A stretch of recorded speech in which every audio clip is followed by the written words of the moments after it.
I'm sorry. I understand. You don't have to say anything. If there was a way to rewind time, I would have gone looking for it.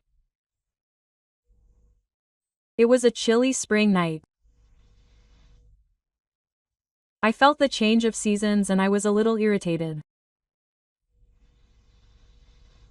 I had been aiming to become a professional soccer player since I was a child, and I had been working hard to become a professional. My hard work and skills were recognized, and I became a professional, and until recently I was a member of an overseas team. There were times when I felt difficult, but I still loved playing soccer. But 2 months ago, I was injured in an accident during a match. My husband told me that even if I recovered and returned, I wouldn't be able to play the same way as before. If I couldn't play to my satisfaction even after trying hard to return, I would give up gracefully. I told myself that and ended my life as a player. When my injury had healed, I returned to Japan for the first time in several years. When I feel the change of seasons, I feel a deep sense of gratitude for being back in Japan. As I gazed out the window at the night sky with a dazed expression, someone called out to me from the window opposite. "You're quite mature. Are you acting senile?" The person who called out to me was my childhood friend Yuko, who lives next door. She also just moved back to her parents' house a month ago. She's not feeling bad. "So you're looking pale? Isn't that out of character? Forget about other people and go to bed early. It's already late. I just can't sleep." "You too, right?" "Well, yeah. When I was a kid, I didn't think much of it, but it's beautiful." "The night sky from here." "Yeah, maybe it's because the air is so clean. When I'm like this, I feel like I've gone back in time." Have you decided what you're going to do when you get back to Japan?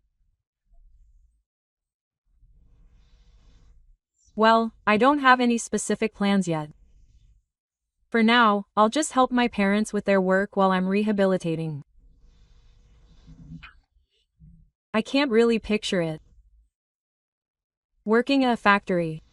It can't be helped. I haven't done anything other than soccer. Ah. After a brief silence, Yuko spoke up. "Hey, do you have any plans for next week?" Nothing in particular. "So, how about we go on a hot spring trip together? You, Me and me? Yeah, since we've come back to Japan after such a long time, let's enjoy ourselves to the fullest."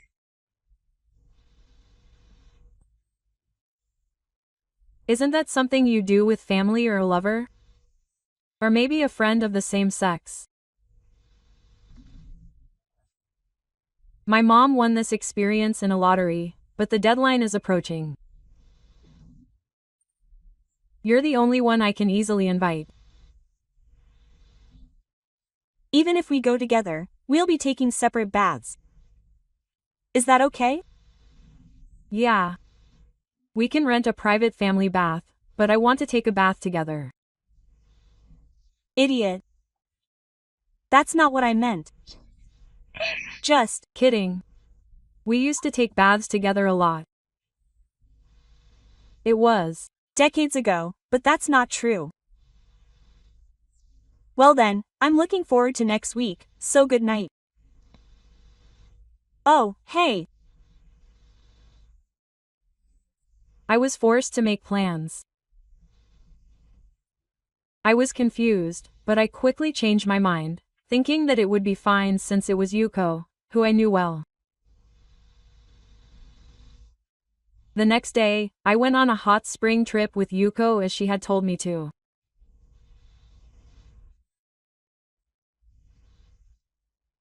Because of our ages, people might mistake us for a married couple or lovers when a man and a woman stay together, but the only thing that's certain between us is that we're childhood friends.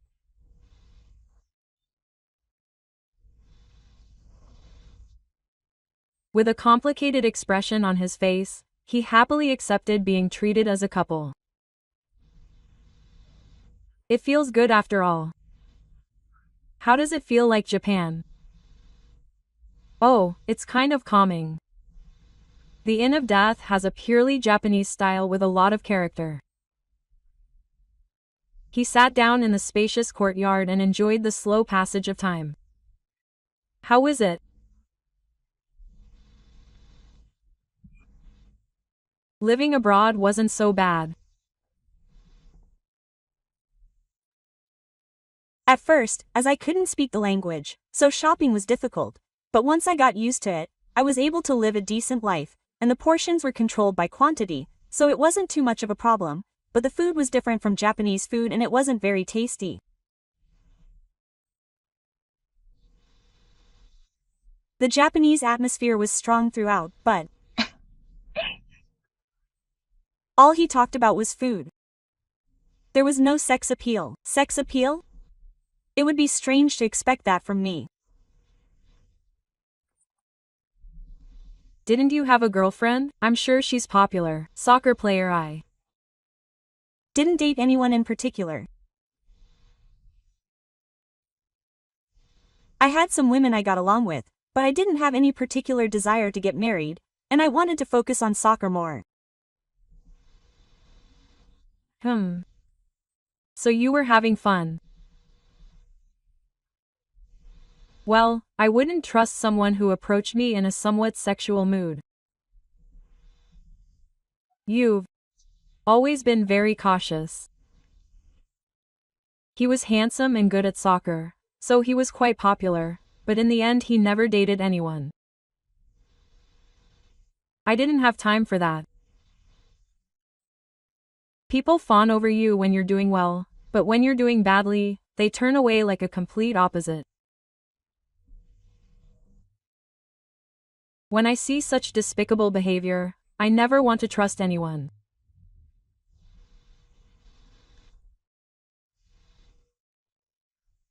Even the people who used to be so close to me when I was still playing, most of them disappeared the moment I got injured and had to retire. That just shows how little interest they had in me. When I realized that, my pride was deeply hurt. That's why I decided it was even better not to open up to anyone. That's why I decided to keep protecting my heart. How is it for Yuko? I heard it was tough. Yeah. Well, it was tough. 5 years ago, Yuko, who was working as a 10th-ranked player, went on an arranged marriage at her parents' suggestion. They moved to the city, but about 6 months ago, her husband broke up with her. She became a widow and didn't have many acquaintances, so she apparently sorted out her affairs in the area and came back here.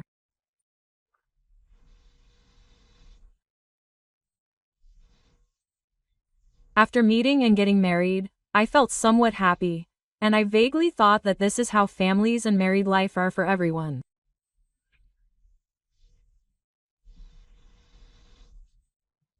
But I never imagined that I would lose my husband so soon. That's right. But you were happy, weren't you? The time we spent together. Yuko remained silent when I asked her, and just gave me a lonely smile.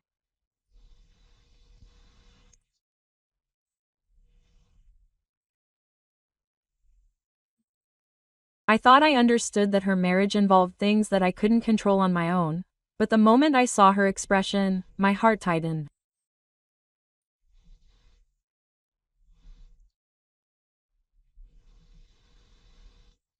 My life has been mostly at the mercy of my father. I feel like I've made countless choices of my own. Yuko's father was a very strict man. He cared about Yuko as a single person. He also seemed to interfere quite a bit in the men she dated. Apparently, the man Yuko chose as her partner was an elite banker and a promising young man.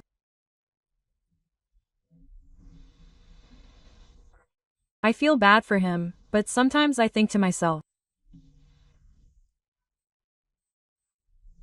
if I had been more true to my feelings, I wouldn't have suffered so much. I'm a terrible woman.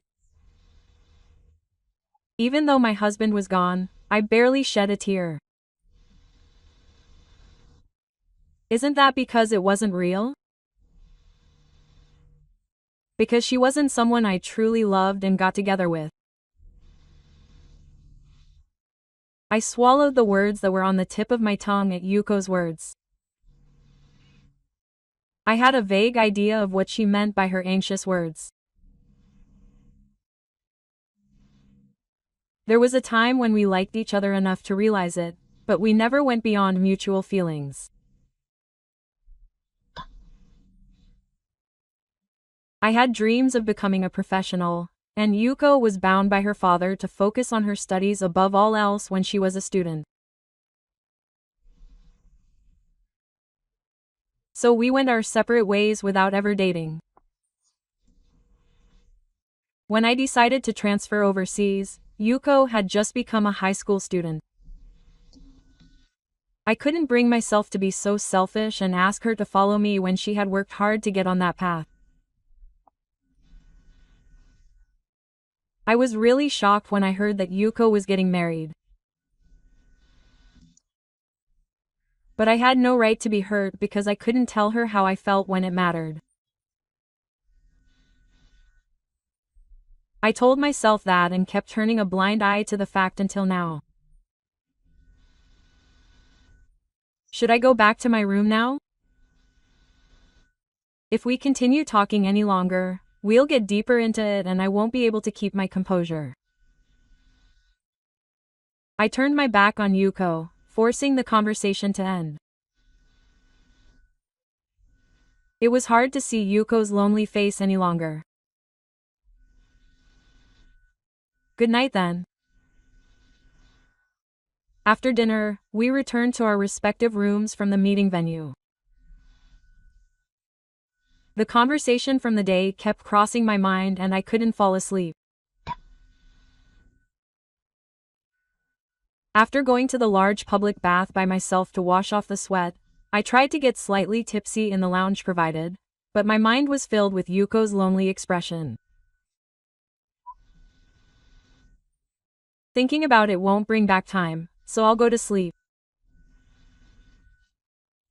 It was past midnight. I had returned to my room and was lying in bed with my eyes closed when I heard a soft knock on the door. When I went outside, Yuko was standing there, not saying anything. Even though she was silent, I already knew what she was trying to say. I had been feeling the same way, and I was desperately trying to keep myself from doing so. I invited her in, but I couldn't refuse Yuko, who was hugging me with tears in her eyes. I'm sorry. I understand. You don't have to say anything. If there was a way to turn back time, I would have gone looking for it. In this life, I had achieved my dreams and gained temporary glory, but the emptiness never filled me. I think Yuko has been living with the same emptiness, although for different reasons. It would be strange if we weren't attracted to each other now that we've lost all ties. There's no need for words between us. Hot breaths flowed from our lips as we pressed together. We were now pouring out our feelings that had lasted for 20 years. Please. Don't talk anymore. Don't talk. Don't talk. In the dark moonlight, our keys came together. In a room littered with discarded bathrobes and obi, we confirmed our love for each other. What are you going to do now? Yuko asked in a sweet voice, wearing a kimono before dawn.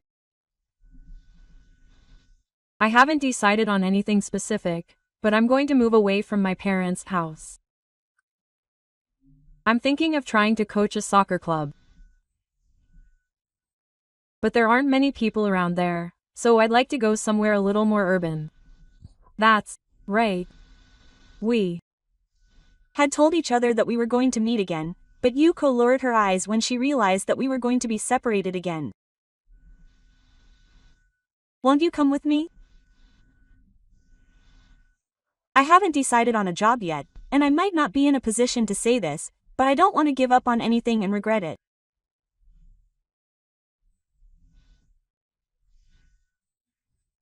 I've always regretted not having spoken my mind properly while pursuing my dreams, so there's no reason for me to stay at home. Then come with me.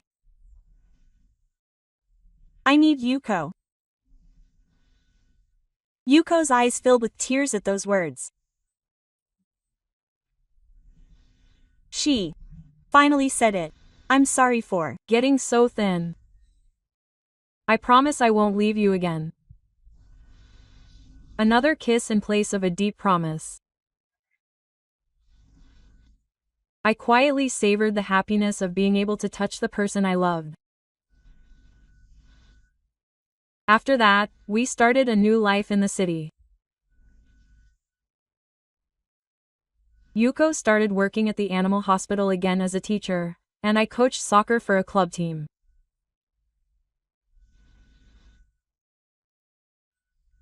Yuko's father was against taking Yuko with him, but for the first time in her life, she insisted on her opinion to her father. Her courage inspired me to return to a job where I could be seriously involved in soccer. When Yuko is by my side, I feel like I can do my best. She's the source of my energy that drives me now. Hey, let's go to a hot spring again. Maybe during the next holiday. Okay, but you like it, don't you? You have some things left to do, like going to a hot spring. Anything left to do? Family bro. We can join in this time, right? You're teasing me like that again. No one can tear apart our relationship where we can laugh together brightly. No matter what anyone says, we will continue to realize our happiness as just the two of us. Our lives will start anew from here. The night sky in the city has fewer stars, but I don't feel the emptiness or loneliness that I did back then. The person I care about from my heart is here with me like this.